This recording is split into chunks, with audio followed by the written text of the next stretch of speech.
Berikut adalah tutorial cara ngobrol dengan AI suara natural seperti manusia. Hai, bagi kalian yang ingin tahu bagaimana caranya, teman-teman bisa simak video berikut ini. Jadi ini tuh asik banget ya teman-teman. Jadi kita itu kayak bisa ngobrol dengan orang asli ya secara dua arah ya. Ya, tapi ini menggunakan AI ya. Jadi AI itu suaranya nanti seperti manusia dan dia tuh pokoknya buktiin sendiri deh teman-teman. Coba kita buktiin dulu ya. Sebelum nanti kita masuk ke caranya, nah nanti tuh kurang lebih seperti ini teman-teman. Jadi tinggal diklik kayak tanda icon yang bergelombang ini ya teman-teman, yang warna putih yang di samping speaker. Seperti ini. Halo.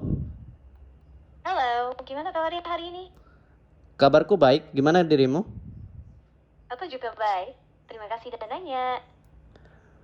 Oke, aku ada pertanyaan nih. Kamu siap? Tentu, silakan. Siap banget. Tuh. Ada apa nih? Tuh, aku lagi ngobrol sama subscriberku nih. Heeh. Saya mau tanya kamu sih, gimana sih cara jadi seorang affiliate TikTok yang sukses tuh? Oke, kalau mau jadi afiliator TikTok yang sukses, kuncinya itu bukan sekedar upload video banyak-banyak, tapi bangun kepercayaan. Misalnya fokus di satu niche dulu, coba review produk gadget yang memang kamu ngerti, fokus sama demo singkat yang nunjukin manfaat nyata. Nah, jadi kurang lebih seperti itulah ya teman-teman. Kalau mau dimatiin tinggal diklik X saja tadi. Nah, hasil percakapannya itu dia juga masih akan dideteksi seperti ini teman-teman ya. Ada hasil riwayatnya.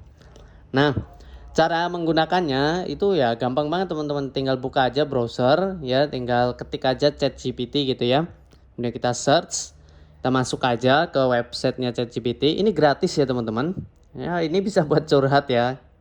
Nah, kemudian di sini kalau baru pertama kali itu pasti akan diminta untuk login menggunakan akun Google teman-teman ya. Seperti punya saya ini kan sudah login teman-teman nih. Ya. Dan nanti cara menggunakannya itu tinggal diklik aja tanda ini, pasti nanti ada notif untuk mengizinkan penggunaan mikrofon HP kita. Nah, teman-teman harus izinkan ya supaya bisa kedeteksi teman-teman. Nah, itu aja. Caranya gampang banget ya teman-teman, silahkan dicoba, ini asik banget, bisa ngobrol gitu ya, bisa tanya-tanya. Itu aja, mungkin kalau teman-teman ada yang kurang paham atau bermasalah, teman-teman tinggal chat aja di kolom komentar ya. Semoga bermanfaat teman-teman, sampai jumpa di pertemuan kita selanjutnya.